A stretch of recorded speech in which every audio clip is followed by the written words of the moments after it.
कहानी की शुरुआत होती है आज से 65 साल पहले, जब एक भयानक न्यूक्लियर वॉर ने हंसती खेलती दुनिया को राख के ढेर में बदल दिया। रातों रात बिजली चली गई, लोग अपनों से बिछड़ गए और हर तरफ मौत और मायूसी का अंधेरा छा गया। लेकिन कहते हैं ना, जहाँ सबसे गहरा अंधेरा होता है वही उम्मीद की एक किरण भी होती है।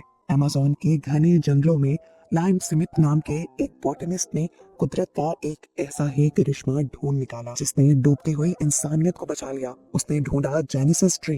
ये कोई आम दरख्त नहीं था, ये एक चमत्कार था जो जहरीली रेडिएशंस को पीकर उसे प्योर एनर्जी में बदल देता था।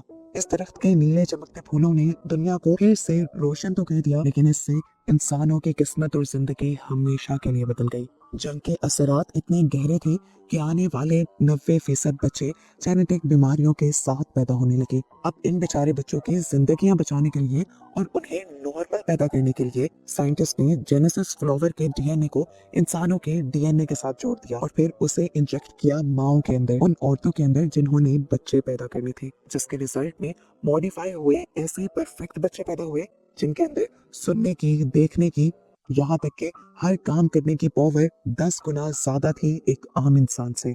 और इन बच्चों का नाम दिया गया जेनेटिक्स का। दुनिया में जेनेटिक्स को ऐसे ट्रीट किया जाने लगा जैसे वो कोई राजा महाराजा हो। 90% बच्चे तो अब जेनेटिक्स से पैदा होते थे, लेकिन अब वो 10% लोग जिनका डीएनए जेनेसिस फ्लावर के डीएनए को एक्सेप्ट नहीं करता था, वो नॉर्मल इंसानों की तरह पैदा होते थे, हमारी और आपकी तरह। अब इनमें से कुछ लोग ऐसे भी थे जो जेनेटिकल डिसऑर्डर का भी शिकार हो गए, जैसे उन्हें पैदाइशी बीमारियां थी, कोई चल नहीं सकता था, कोई देख नहीं सकता था, किसी का दिल खराब था। ऐसे लोगों को स्पेशल्स का नाम दिया गया और इस नई दुनिया के अंदर स्पेशल्स को बिल्कुल कचरा समझा जाता था और लोग बहुत ज्यादा बुली करते थे।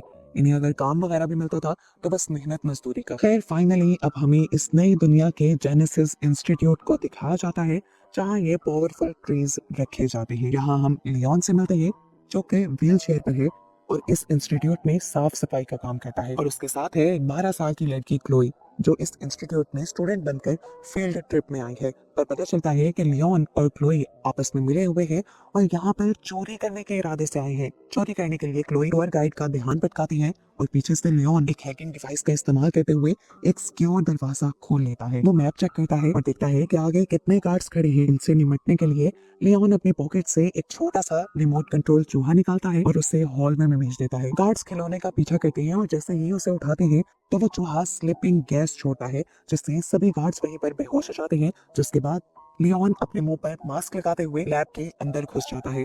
यहाँ आने से पहले उसने लैब के वेंटिलेशन सिस्टम के अंदर भी एक गैस छोड़कर सभी साइंटिस्ट को बेहोश कर दिया था। लैब के अंदर लियोन अपनी माँ की दी हुई एक पुरानी घड़ी को देखता है जिससे उसे हिम्मत मिलती है, जिसके बाद वो एक लेजर कटर का यूज कर जेनेसिस ट्री के ग्लास को काटने लगता है और उसके बाद वो जेनेसिस ट्री के नीले फूल को तोड़ता है।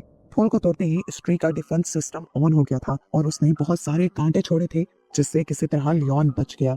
असल में ये ट्री बॉम्ब्स की खतरनाक रेडिएशन की वजह से ही मॉडिफाई हुआ था जो इंसानों को नुकसान पहुंचा रही थी, इसीलिए तो ये इतना ज्यादा मॉडिफाइड था। फिर फूल के टूटते ही यहाँ पर सिक्योरिटी अलार्म्स भी बजने लग जाते हैं। फैकल्टी को लॉक डाउन करने के लिए काउंटडाउन भी शुरू हो जाता है, लेकिन लियोन भीड़ में छुपकर बाहर निकल आता है और आते ही जानबूझकर क्लोई से टकराता है ताकि क्लोई उसके पास मौजूद कंटेनर जिसके अंदर वो फूल है उसे एक टेडी बेयर में छुपा ले। चेकिंग करते हुए बहुत ही होशियारी से क्लोई टेडी बेयर को गार्ड को ही पकड़ा देती है और अपनी चेकिंग करवा लेती है और फिर वो इस फैसिलिटी से बाहर निकल आती है बिना किसी को भी शक दिलाए कि वो चोरी कर चुकी है। जिसके बाद ये लोग अपने शहर वापस आ जाते हैं। यहाँ कर ये लोग देखते हैं कि जगह जगह एक पॉलिटिशियन की स्पीच ब्रॉडकास्ट की जा रही थी। सेनेटर फ्रैंक अब यहाँ पर प्रोपोजिशन 42 नाम का एक नया कानून लाना चाह रहा था। वो चाहता था कि जेनेटिक्स और स्पेशल लोगों को बराबर समझा जाए, इसलिए वो एक ऐसा एंटीडोट, एक ऐसा सीरम तैयार करवा रहा था जिसकी मदद से अडल्ट्स और स्पेशल्स को भी जेनेटिक एनहेंसमेंट मिल सके और वो अपनी बीमारियों और कमजोरियों से क्योर हो जाए। सीन कट होता है और हमें एक फेमस पॉप स्टार मीरा को दिखाया जाता है जो अनाउंसमेंट करती है कि वो गरीब स्पेशल डिस्ट्रिक्ट में जाकर एक कॉन्सर्ट करेगी ताकि वहाँ के भी सब लोग मिलजुल कर रह सके। लियोन जब कॉन्सर्ट के बारे में सुनता है तो उसे यकीन नहीं आता क्योंकि उसे लगता है कि अमीर और जेनेटिक्स सिर्फ झूठ ही बोलते हैं। ये लोग अब अपने घर आ जाते हैं जो एक बेसमेंट वर्कशॉप है जहाँ प्लांट्स और गैजेट भरे हुए हैं। क्लोई एक बहुत ही अच्छी बॉटनिस्ट है जो केमिकल्स के जरिए भी एसिडिक फ्रूट्स और अजीबोगरीब किस्म की वाइन्स यानी बेलें उगाती है। और लियोन एक इन्वेंटर है, एक साइंटिस्ट है जो डिसेबल स्पेशल्स के लिए नकली हाथ पैर बनाता है जिनको प्रोस्थेटिक्स भी बोलते हैं। वो चुराए हुए जेनेसिस एक्सट्रैक्ट का इस्तेमाल करता है अपने गैजेट्स बनाने के लिए, ताकि उसके जरिए स्पेशल्स सरवाइव कर पाएं। आधी रात में इन्हें एक घबराए हुए आदमी की कॉल आती है। यह आदमी अमीर जेनेटिक डिस्ट्रिक्ट में रहता था। वो भी डिसेबल था, यानी चल फिर नहीं सकता था और मैकेनिकल सूट के जरिए काम करता था। और अब वो सूट खराब हो गया था और रात में उसे बहुत सा काम करना था। अगर सबको पता चल जाता कि वो स्पेशल है तो उसे निकाल दिया जाता। तो इससे पहले तो माफी मांग लेती है कि वो उसकी कोई मदद नहीं कर सकती, लेकिन जब वो 3 गुना पैसों की ऑफर करता है तो लियोन मान जाता है, क्लोई के वार्न करने के बाद भी, कि जेनेटिक डिस्ट्रिक्ट में कोई भी उन्हें अच्छा ट्रीट नहीं करेगा और वो बहुत ज्यादा मुश्किल में आ जाएंगी। उन्हें तो ये भी लग रहा था कि कोई भी उन्हें उस डिस्ट्रिक्ट में जाने ही नहीं देगा, पर लियोन के पास इसका भी हल था। ये लोग एक पुरानी टनल के जरिए उस एलीट डिस्ट्रिक्ट में घुस जाते हैं। होटल में जाने के लिए वो शेफ जिन्हें लियोन और क्लोई की जरूरत थी, वो इन दोनों को पीछे के रास्ते से छुपकर अंदर लेकर आता है। आते ही ये लोग अपना काम शुरू कर देते हैं उस आदमी के मैकेनिकल सूट को रिपेयर करने का। इससे पहले कि ये लोग अपना काम मुकम्मल कर पाते, यहाँ पर एकदम से अंधेरा छा जाता है। एंटी जेनेटिक स्क्वाड नाम के एक खतरनाक गैंग ने यहाँ पर हमला किया था। ये लोग असल में नॉर्मल इंसान थे जो जेनेटिक्स से नफरत करते थे, क्योंकि जेनेटिक्स को दुनिया में अच्छा ट्रीट किया जाता था। ये लोग बहुत बेरहम थे, किसी को मारते हुए नहीं सोचते थे। ये लोग उस कुक को भी मार देते हैं और यहाँ पर बहुत ज्यादा तोड़ फोड़ करते हैं। इस टाइम क्लोई और लियोन छुप चुके थे, लेकिन उन्हें भी बचकर यहाँ से निकलना था, पर पीछे का दरवाजा बंद हो चुका था। ऐसे मुश्किल वक्त में लियोन को एक बड़ा फैसला लेना पड़ता है। वो मरे हुए कुक का मैकेनिकल सूट उठाकर खुद पहन लेता है। इतने में ये गैंगस्टर्स भी अब किचन में आ चुके थे और किचन में आकर ये लोग अपने किसी प्लान के बारे में बात कर रहे थे, जिस प्लान को इन्हें कल एग्जीक्यूट करना था। किसी खास जगह पर बॉम्ब लगाने की और किसी खास आदमी को मारने की प्लानिंग कर रहे थे। ये इनकी बातें करते हुए उनके हाथ से एक पेपर भी नीचे गिर जाता है, जिन्हें क्लोई उठा लेती है। अचानक ही लियोन के पहने हुए सूट में गड़बड़ होती है, जिसकी वजह से लियोन एक मेटल काउंटर पे गिर जाता है। ऐसे गैंग वाले भी उसे देख लेते हैं और इससे पहले उसके ऊपर हमला कर देते। अपने आप को बचाने के लिए यहाँ पर मौजूद सारी चीजें लियोन इन गैंगस्टर्स को ऊपर गिरा देता है और फिर इसी मैकेनिकल सूट की पावर्स का इस्तेमाल करते हुए पीछे का दरवाजा जोर लगाकर खोलकर ये दोनों यहाँ से भाग निकलते हैं। घर तो ये सेफली पहुंच चुके थे। इन्हें लगा था कि ये मुश्किल से निकल आए, पर ऐसा नहीं था। होटल के सीसीटीवी फुटेज में इन दोनों की पिक्चर आई थी। अब एंटी जेनेटिक्स गैंग ने तो मास्क लगाया हुआ था। पुलिस को लगा कि यही दोनों यानी लियोन और क्लोई ही उस गैंग के लीडर हैं। ऐसे बिना कोई जुर्म किए ये क्रिमिनल्स बन चुके थे। अब न्यूज में ही पुलिस के स्पेशल फोर्स हेड का इंटरव्यू भी चल रहा था। लियोन ये देखकर हैरान रह गया कि ये इंसान उसी गैंग का लीडर था जिसने कल रेस्टोरेंट पर हमला किया था, और इस आदमी को उसने खुद रेस्टोरेंट में देखा भी था। साफ मतलब था कि पुलिस का हेड ही ये टेररिस्ट गैंग चला रहा था। क्लोई अब उस चुराई हुई कागज को देखती है। वो मीरा के कॉन्सर्ट का फ्लायर है जो कि स्पेशल डिस्ट्रिक्ट में होने वाला है। ये देखकर के दोनों समझ आते हैं कि गैंग जरूर कॉन्सर्ट पर हमला करेंगे और इल्जाम स्पेशल्स पर लगा देंगे, ताकि प्रोपोजिशन 42 फेल हो जाए और स्पेशल्स को कभी भी इस दुनिया में जेनेटिक्स वाली इज्जत और मकाम दिया ही ना जाए। क्लोई फैसला करती है कि उसे ये सब रोकना चाहिए। ये मिशन सिर्फ उन दोनों को ही नहीं बल्कि उनके पूरे डिस्ट्रिक्ट के सभी स्पेशल लोगों को बचा सकता है। पर लियोन का ख्याल था कि एक छोटी बच्ची और एक लंगड़ा इंसान कुछ ज्यादा नहीं कर सकती, इसलिए वो तो भाग जाने का प्लान करता है। उसके इस फैसले से क्लोई उससे नाराज होकर चली जाती है और वो जब यहाँ से जाने की पैकिंग कर रहा होता है, तभी वो अपनी मॉम की दी हुई वॉच देखता है जिस पर लिखा हुआ था कि सब लोग इक्वल हैं। उसे याद आया कि उसकी मॉम का इलाज भी इसलिए नहीं किया गया था क्योंकि वो एक स्पेशल थी। उसे एहसास होता है कि अपने साथ होने वाली इन ज्यादतियों के बाद वो इस तरह पीछे नहीं हट सकता, इसलिए वो घर वापस आकर काम करना शुरू कर देता है। और जैसे ही क्लोई घर वापस आती है तो ये देखकर खुश हो जाती है कि लियोन उससे पहले ही शेफ वाले मैकेनिकल सूट को मॉडिफाई कर रहा था। लियोन ने सूट के अंदर बहुत से वेपन्स लगा दिए थे, जबकि क्लोई अपनी बॉटनी स्किल्स का इस्तेमाल करते हुए इसमें बहुत सी बायो वायर्स लगाती है। इन वायर्स के ऊपर एसिडिक फ्रूट उगते हैं जिनसे निकलने वाली गैस दूसरों को बेहोश भी कर देती है और दूसरों को जलाने के भी काम आती है। अगले दिन अब ये लोग मिशन के लिए तैयार थे। वो गैंग भी कॉन्सर्ट के फौरन बाद मीरा को किडनैप करने के लिए पहुंच जाता है और यहाँ पर अफरा तफरी मच जाती है। भीड़ में तो लियोन और क्लोई कहीं नजर नहीं आते, लेकिन कॉरिडोर से जहाँ से गैंग वाले मीरा को लेकर जा रहे थे वहीं पर एकदम से लियोन अपने मैकेनिकल सूट में जंप करता है। पहले पहले तो वो लड़खड़ाया, लेकिन फिर उसने अपने आप को बैलेंस कर लिया। गैंगस्टर्स ने जैसे ही उसे देखा तो उसने अपने सूट से एक बटन ऑन किया और उसके पूरे सूट पर पौधे उगाए, और ये था क्लोई की वजह से। ये देखकर गैंग वाले उस पर हंसने लगे, लेकिन फिर लियोन ने दिखाई अपने सूट की असली ताकत। उसने इन्हीं वाइन्स का इस्तेमाल करते हुए गैंगस्टर्स को झटके लगाए। वाइन्स पर लगने वाले फ्रूट्स की मदद से गैस छोड़कर उन लोगों को अंधा कर दिया, और इससे पहले कि वो मीरा को लेकर भाग जाता, यहाँ पर बाकी गैंगस्टर्स आ गए। अब वो इतने ज्यादा थे कि लियोन उनसे लड़ नहीं पाता और ये लोग लियोन को नीचे गिरा देते हैं और इतना मारते हैं कि उसका सूट भी खराब हो जाता है। सूट के टूटने के बाद अब लियोन भी मर ही जाता है। ठीक वक्त पर क्लोई एक चोरी की गाड़ी लिए यहाँ आ जाती है और सभी गैंग के लोगों को टक्कर देते हुए लियोन और मीरा को गाड़ी में बिठाते हुए यहाँ से तेजी से निकल जाती है। ये लोग अब लियोन की वर्कशॉप में आए थे और इन्होंने अपनी वर्कशॉप के सारे खुफिया दरवाजे बंद कर लिए थे। ये लोग मीरा को सच्चाई बता देते हैं कि उनके ऊपर हमला करने वाले कोई और नहीं बल्कि उन्हीं की सिक्योरिटी करने वाली पुलिस थी। मीरा बताती है कि कल को मुझे सैनिटर से भी मिलना है। ये जानकर लियोन कहता है, मैं पहले ही जानता था। कल इस गैंग ने होटल पर हमला किया, आज यहाँ पर हमला किया और कल को वो फैमिली प्लानिंग सेंटर में दोबारा आप पर हमला करेगा। लेकिन उनका मकसद आपको मारना नहीं है, उनका मकसद है सैनिटर को मारना ताकि वो नया कानून ना ला सके और हमें अब हर हाल में सैनिटर को बचाना होगा। मीरा भी अब उनके साथ इस प्लान में शामिल हो गई थी और अब अगले दिन ये लोग एक कपल का भेस लेते हुए फैमिली प्लानिंग सेंटर में जाते हैं और यहाँ पर स्टाफ का ध्यान भटकाने के लिए लियोन मीरा को गाना गाने को कहता है। इतने में यहाँ पर वो गैंगस्टर भी आके थे अपना काम पूरा करने के लिए। लियोन तेजी से उनकी तरफ जाता है और अपने सूट में लगे हुए एसिड के जरिए उन सबके मास्क पर हमला कर देता है। सभी के मास्क पिघलने लग जाते हैं जिसके बाद वो सभी से एक एक कर निपटने लग जाता है। लेकिन पुलिस का हेड जो सबसे ज्यादा ताकतवर था उसके सामने लियोन टिक नहीं पाता। दोबारा लियोन उससे बहुत ज्यादा मार खाता है और दोबारा ही उसका सूट भी टूट जाता है। आज तो लियोन को लगा था कि वो मर ही जाएगा, लेकिन ठीक वक्त पे यहाँ सैनिटर के गार्ड्स आ जाते हैं जो काफी सारे गैंग के लोगों को शूट कर देते हैं और बाकी बचा कुचा गैंग यहाँ से भाग जाता है। स्पेशल पुलिस फोर्स का हेड जो कि इस गैंग का भी हेड था वो भी अपनी असलियत छुपाते हुए यहाँ से भाग निकला था। लियोन ने इतना बड़ा काम किया था, सैनिटर की जान बचाई थी, उल्टा सैनिटर के गार्ड्स ही उसे बुरा भला कहने लग जाते हैं और इतने में ही यहाँ पर सैनिटर खुद आ जाते हैं जिन्हें देखकर लियोन कुछ पल के लिए दंग रह जाता है और यहाँ एक बहुत बड़ा ट्विस्ट रिवील होता है कि लियोन सैनिटर का ही बेटा था।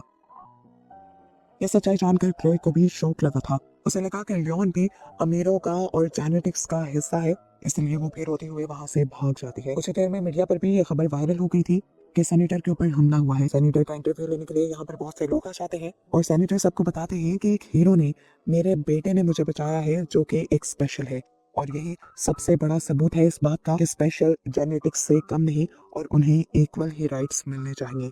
इसके बाद प्रोपोजिशन 42 का वोट ऑलमोस्ट सबकी ही हामी से पास हो जाता है। गवर्नमेंट की प्रॉमिस कहती है कि स्पेशल्स को भी इक्वल राइट दिए जाएंगे और उनके लिए स्पेशल मेडिकल कैंप भी लगाए जाएंगे जहां पर उनका इलाज हो सकेगा। लियोन अब इसके बाद क्लोई को ढूंढने के लिए जाता है पर क्लोई उसे कहीं नहीं मिलती। वो काफी ज्यादा दुखी हो जाता है और कैंप पे वापस आ जाता है जहाँ पर अब स्पेशल लोगों का इलाज चल रहा था। यहीं पर सैनिटर उससे मिलते हैं और उससे माफी मांगते हैं अपने किए सभी बुरे कामों की। वो कहते हैं कि तुम्हारी मॉम मेरी गलती की वजह से मारी गई थी और मैं अब वो गलती सुधारना चाहता हूँ। जाने से पहले तुम्हारी मॉम तुम्हारे लिए एक लेटर छोड़ कर गई थी, लेकिन इससे पहले कि मैं हिम्मत करके लेटर तुम्हें दे पाता तुम मुझे ही छोड़कर चले गए। लियोन अकेले में वो लेटर पढ़ता है जहाँ पर उसकी मॉम ने लिखा था कि तुम अपने डैड को माफ कर देना और अपना दिल बड़ा रखना क्योंकि आखिरकार हम सब बराबर हैं। अब यहीं पर लियोन से मिलने के लिए क्लोई और मीरा आते हैं और क्लोई लियोन को बताते हैं कि पुलिस हेड अभी तक अरेस्ट नहीं हुआ और वो अभी भी सैनिटर के साथ ही काम कर रहा है। लियोन को ही शक होने लगा था कि कुछ तो गड़बड़ी है। गड़बड़ी के बारे में पता चलाने का काम क्लोई ही करती है और एक हाईटेक कैमरा से उस लेबोरेटरी के अंदर देखती है जहाँ पर सैनिटर और वो आदमी खड़े थे। इस कैमरा के जरिए इन्हें बहुत ही भयानक हकीकत ये पता चलती है कि वो दोनों असल में दुश्मन नहीं थे बल्कि पार्टनर्स थे और जो सब इनकी आंखों के सामने हुआ था वो सिर्फ दुनिया की आंखों में झोंकने के लिए एक धोखा था। सैनिटर जो प्रोस्टेट लॉ भी लाना चाहते थे वो स्पेशल्स की भलाई के लिए नहीं था, वो भी सिर्फ जेनेटिक्स को अपग्रेड करने के लिए था। इन्हें असल में स्पेशल्स के दिमाग से एक स्पेशल किस्म का केमिकल चाहिए था और उसे निकालने के लिए ये सारा ड्रामा रचा जा रहा था। और इन कैंप्स में जो स्पेशल्स इलाज करवाने के लिए आ रहे थे उनका इलाज करने के बजाय उनके ब्रेन से उस केमिकल को ही निकाला जा रहा था। इस केमिकल को निकालने का प्रोसेस इतना ज्यादा भयानक और खतरनाक होता है कि डोनर की मौत भी हो सकती है, लेकिन फिर भी सैनिटर और बाकी लोगों को कोई परवाह नहीं थी। वो तो चाहते थे कि स्पेशल्स मर ही जाए और इस दुनिया में सिर्फ जेनेटिक्स ही रहे। उन्हीं की बातों से इन्हें ये भी पता चला था कि ये इस कैंप में सिर्फ एक ही इंसान का इलाज करेंगे और वो था लियोन, यानी सैनिटर का बेटा। वो अब पूरे कैंप पर नजर दौड़ाता है। यहाँ पर जल्दी जल्दी लोग मर रहे थे कि देखकर स्पेशल्स समझ आते हैं कि उनके साथ धोखा हो रहा है और सभी लड़ने के लिए तैयार हो जाते हैं। एक प्लान के तहत अब लियोन भी ऑपरेशन रूम के अंदर चला जाता है जहाँ पर उसका ऑपरेशन होना था। अपने ब्लैंकेट के नीचे उसने अपना प्रोस्थेटिक सूट छुपाया हुआ था जो उसने रिपेयर कर लिया था। अपने डैड और नर्सेस के यहाँ आते ही वो अपने असल इरादे दिखा देता है और सबसे पहले अपने डैड को ही गर्दन से पकड़ लेता है और उन्हें एक मॉन्स्टर बुलाते हुए एक कमरे में कैद कर देता है। उसने नर्स के हाथ से वो इंजेक्शन भी चुरा लिया था जो उसे ठीक करने के लिए किसी मासूम स्पेशल के दिमाग से निकाला गया था। उसके बाद लियोन जल्दी से सिक्योरिटी रूम में जाता है और वहां के गार्ड्स को मारकर गेट खोल देता है। गेट के खुलते ही अलार्म बजने लग जाते हैं और पुलिस हेड या कहने के गैंगस्टर अपनी पूरी आर्मी के साथ यहाँ पर पहुंच जाता है सिचुएशन को हैंडल करने के लिए। पर उनसे अब कुछ हैंडल होने वाला नहीं था क्योंकि स्पेशल्स ने सब कुछ अपने हाथ में ले लिया था। अपने हाथ में आम से चीजें लेते हुए जैसे पत्थर और बैग वो इधर इन जेनेटिक्स और गैंगस्टर्स के ऊपर हमला करना शुरू कर देते हैं। हालांकि जेनेटिक्स उनसे ज्यादा ताकतवर थे लेकिन स्पेशल्स तादाद में ज्यादा होने की वजह से जीतने लगे। ये जंग इस टाइम बहुत ही भयानक हो गई थी। जंग के दौरान क्लोई और मीरा किसी दूसरे मिशन पर लगे हुए थे। सैनिटर और पुलिस के खिलाफ सारे सबूत वो हायर अथॉरिटीज में पहुंचाना चाह रहे थे, लेकिन इस सब में पूरे 5 मिनट लग जाते और इससे पहले आकर कोई भी उनसे ये सबूत छीन सकता था।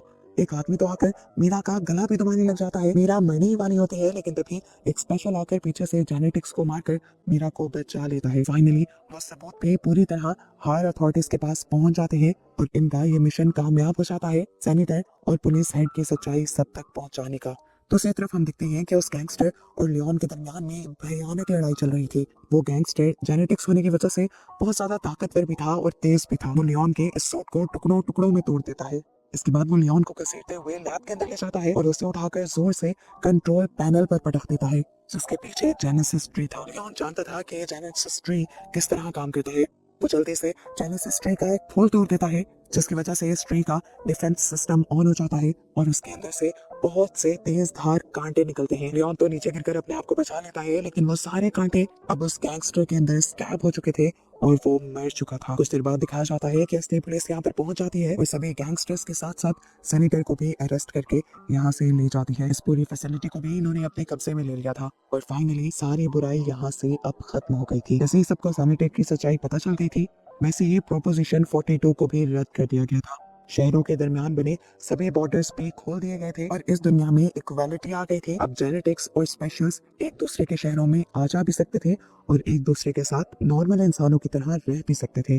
सभी बहुत ज्यादा खुश होते हैं और सबसे ज्यादा खुश थे लियोन, क्लोई और मीरा। पता चलता है कि उस सारी लड़ाई के अंदर मीरा के गले पे बुरी तरह चोट लग गई थी। वो अब गा नहीं सकते थे लेकिन फिर भी वो इस चीज के लिए खुश थे कि वो अपनी आगे वाली सारी लाइफ लियोन के साथ गुजारने वाली है। क्लोई भी उन सब के साथ सेफ थी और यहाँ पर मूवी की हैप्पी एंडिंग ही होने वाली थी। पर मूवी के पोस्ट क्रेडिट सीन में एक बहुत ही बड़ा राज दिखाया जाता है। हम देखते हैं कि एक डिफॉर्म हुए चेहरे के साथ कोई छुपकर लियोन पर नजर रख रहा था। उसका पूरा चेहरा देखने पर हमें पता चला कि ये सैनिटर ही है, लियोन के डैड, जो या तो पकड़े नहीं गए या फिर जेल से भाग चुके हैं और अब अपना बदला लेने के लिए मौके का इंतजार कर रहे हैं। वो आगे अब क्या करेंगे इसी मिस्ट्री के साथ ये मूवी यहाँ खत्म हो जाती है।